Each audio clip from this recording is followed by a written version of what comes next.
Okay, we're going to talk about this God's Not Dead movie. Alright?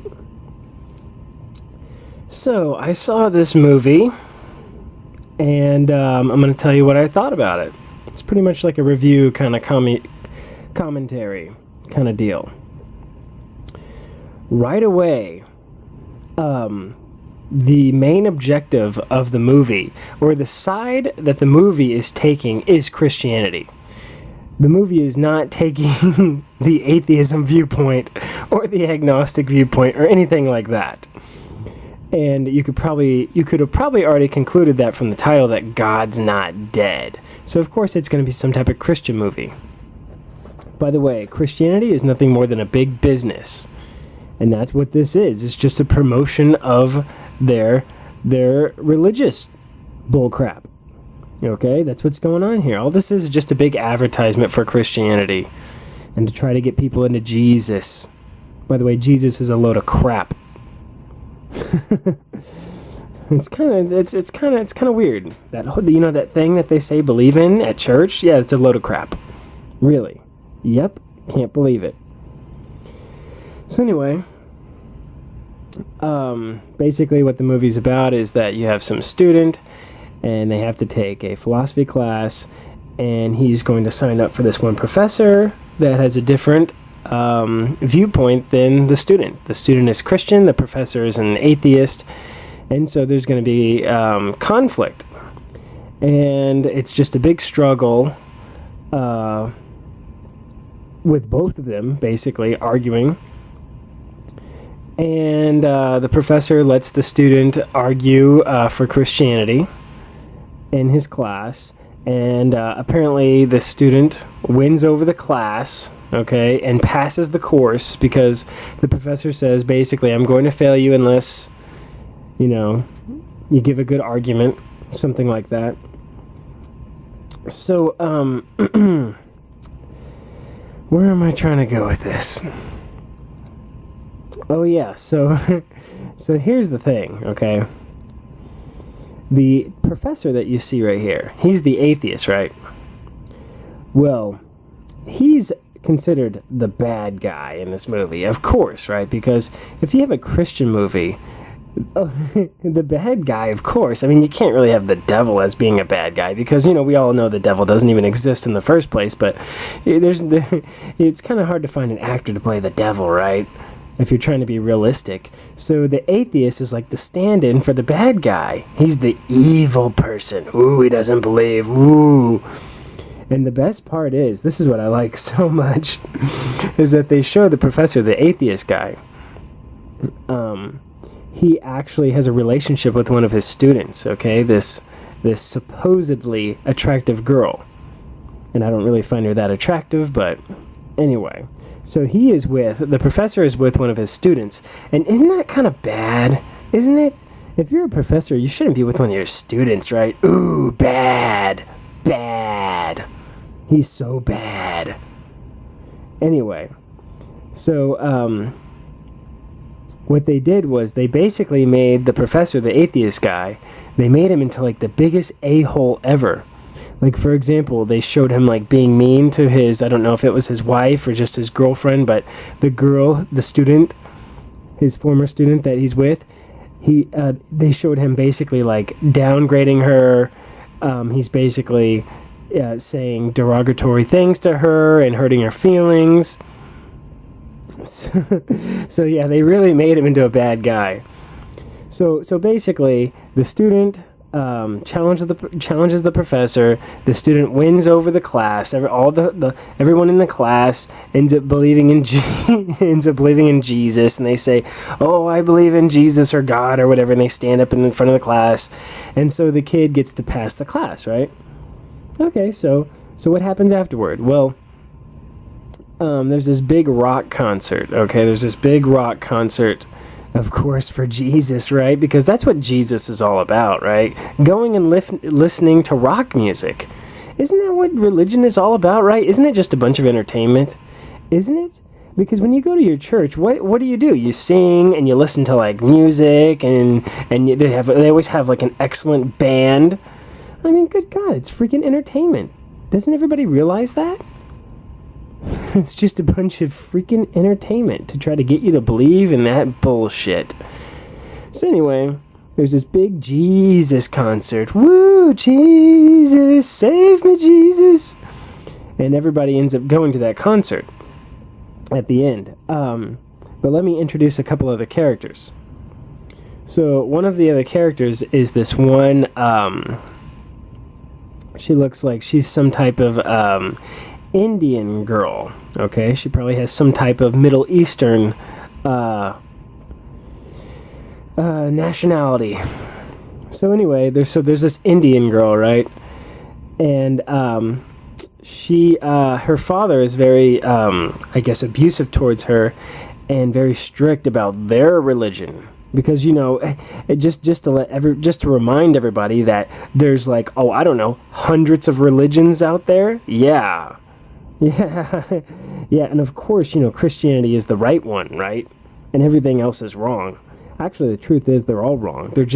Religion is just, it's like your culture. It's just your inheritance from where you live.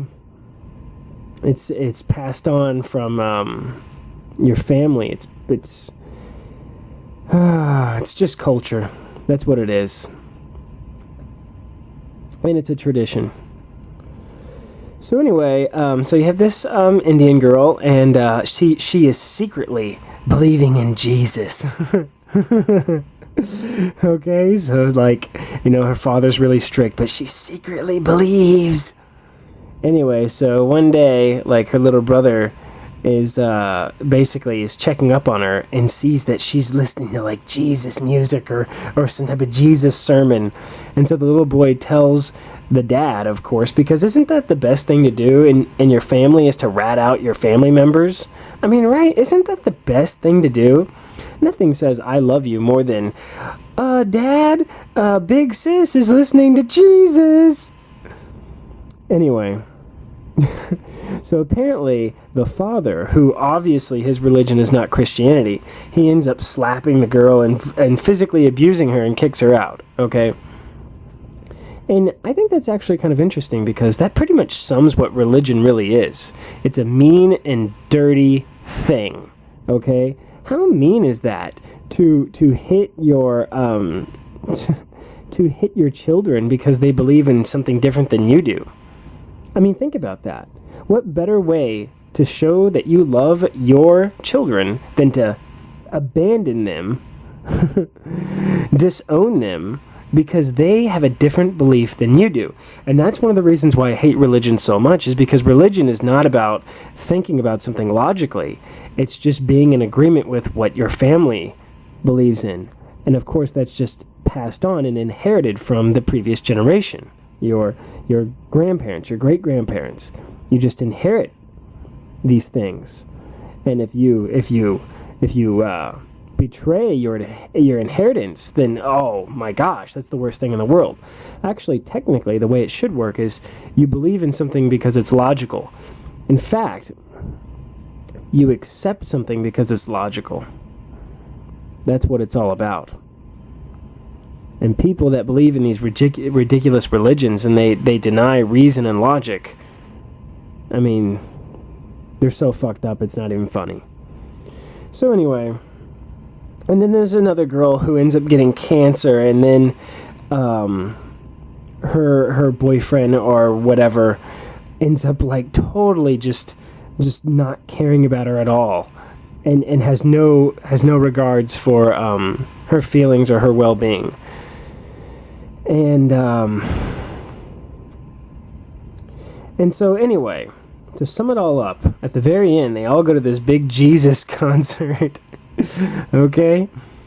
And, and of course, the professor's girl that he's with, she leaves him because he's the bad guy, remember? Remember how he's the bad atheist guy? So she ends up leaving him and goes off to the Jesus concert. And then the girl who was disowned by her father ends up going to the Jesus concert. Yeah. And you know why? And the girl with cancer ends up going to the Jesus concert. And you know why everybody's going to this Jesus concert? really what they're really just seeking is acceptance and love. I mean, think about it. The girl that was in the relationship with the professor, what is she not getting out of that relationship? She's not getting love. So she goes to Jesus.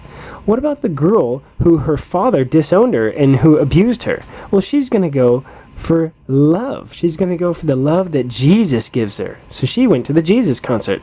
And what about the girl with cancer who is terminally ill and who is who really is not doing too good? She's gonna go to the Jesus concert and get saved, right? Because we all need to get saved from Jesus, or saved by Jesus, I should say. But really, it's you need to get saved from Jesus because you need to get the hell out of that. You need to get away from Jesus. That's how you save yourself. That is the most ironic thing ever. People say, "Oh, have you been saved?" Yeah, I don't believe in Jesus, so I have been saved. Thank you very much. So, what was really interesting is at the very end, the atheist guy, the professor, he's walking down a street, and guess what happens to him? You know how, like in Disney movies, how the bad guy always dies at the end? Yeah, they pulled one of those. They pulled one of those Disney bad guy deaths.